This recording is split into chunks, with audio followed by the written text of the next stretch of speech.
कार्तिक मास में स्नान करके खिचड़ी बनाकर श्री कृष्ण भगवान को भोग लगाकर भोजन करना, खिचड़ी खाना खाए और बनाई जाती है। आइए आज कार्तिक मास से पूर्णिमा से स्नान करना, दामोदर राय का व्रत रखकर पूजा करना चाहिए। कार्तिक पूर्णिमा पर एक गांव में एक पेड़ पर 4 चिड़िया रहती थी। रोज़ सुबह जल्दी उठकर खेत में ज्वार बाजरा खाने को चली जाती थी। एक दिन सुबह उठते समय पेड़ के नीचे 2 महिला गंगा स्नान करके आई। दोनों ने बातें करने लगी कि कार्तिक पूर्णिमा के दूसरे दिन सुबह जल्दी उठकर स्नान आदि करके पूजा पाठ करके कृष्ण भगवान को खिचड़ी बनाकर भोग लगाकर प्रसाद चढ़ाना चाहिए। श्री कृष्ण भगवान को कर्माबाई ने श्री कृष्ण भगवान को खिचड़ी बनाकर ही थाली में परोस दिया था। वह बात चारों चिड़ियों ने सुनी। अब चारों चिड़िया सुबह जल्दी उठकर गंगा जी में नहाने चली गई और 1 महीने चारों चिड़ियों ने गंगा जी में स्नान किया। कार्तिक मास का स्नान करने लगी। कार्तिक पूर्णिमा के दूसरे दिन सुबह उठते ही चारों चिड़िया एक ने खेत में से चावल लाया चोंच में दबाकर, दूसरी ने चिड़िया ने पानी लाई, तीसरी चिड़िया चोंच में मिट्टी की हांडी को लेकर आई और चौथी चिड़िया जंगल में से चोंच में लकड़ी इकट्ठा करके लाई और मिलकर दोनों खिचड़ी बनाने को कहा। पहले खिचड़ी को देखा तो उस खिचड़ी की भाप से पके हुए पानी को पहली चिड़िया ने पी लिया। दूसरी चिड़िया ने खिचड़ी को ऊपर से उतार कर पानी पी लिया।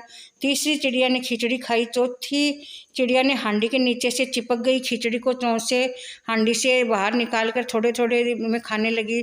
थोड़े दिन बाद तूफान आया, चारों चिड़िया मर गई। चारों चिड़ियों का फिर से पुनर्जन्म हुआ। पहले चिड़िया खिचड़ी का भाप का पानी पीने से राजा को घर में जन्म लिया, राजकुमारी बनी। दूसरी चिड़िया ने खिचड़ी का पानी उतार कर पिया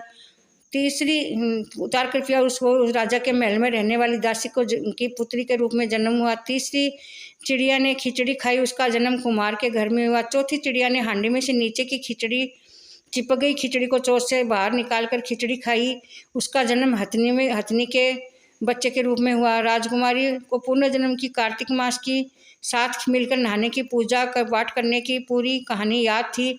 अब आती थी। राजकुमारी बड़ी होने लगी। राजकुमारी की शादी करने सुए के वर देखने के लिए राजकुमार ढूंढने के लिए राजा ने भिजाया। राजकुमारी ने कुम्हार और उस सुए के वर देख के शादी कर दिया। अब राजकुमारी कुम्हार की लड़की को शादी में बुलाया था। राजकुमारी की शादी कर दिया।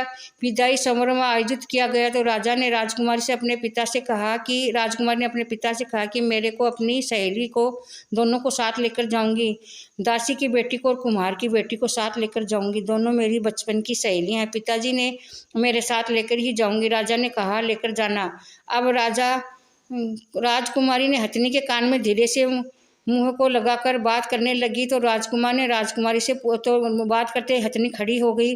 तो राजकुमार ने राजकुमारी से बोला कि आप मेरे को बताइए, हथनी के कान में क्या बोली, मुझे बताओ। राजकुमार ने अपने पिछले जन्म की कार्तिक स्नान की कहानी और कार्तिक स्नान करने का मिलकर चारों ने पूर्णिमा से स्नान करना चालू किया था, वो पूरी कहानी बताई और खिचड़ी बनाकर खाने का किस्सा राजकुमारी ने बताया। राजकुमार महल में जाकर अब दोनों को एक साथ राजकुमारी को दोनों एक साथ जोड़े से कार्तिक मास का स्नान करेंगे।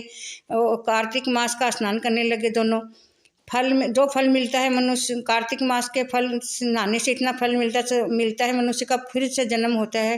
कार्तिक पूर्णिमा के दूसरे दिन सुबह जल्दी उठकर स्नान आदि करके खिचड़ी बनाकर श्री कृष्ण भगवान को भोग लगाकर प्रसाद चढ़ाना चाहिए। थाली परोस कर श्री कृष्ण भगवान के मंदिर में रखकर दोनों हाथ बजाकर घंटी बजाकर भगवान को भोग लगाकर प्रसाद चढ़ाया जाता है। कार्तिक मास में उसके बाद भोजन करना चाहिए। कार्तिक मास से नहाने से इतना फल मिलता है, फिर से पुनर्जन्म मनुष्य का ही मिलता है। जब बोलो दामोदर कृष्ण भगवान की जय।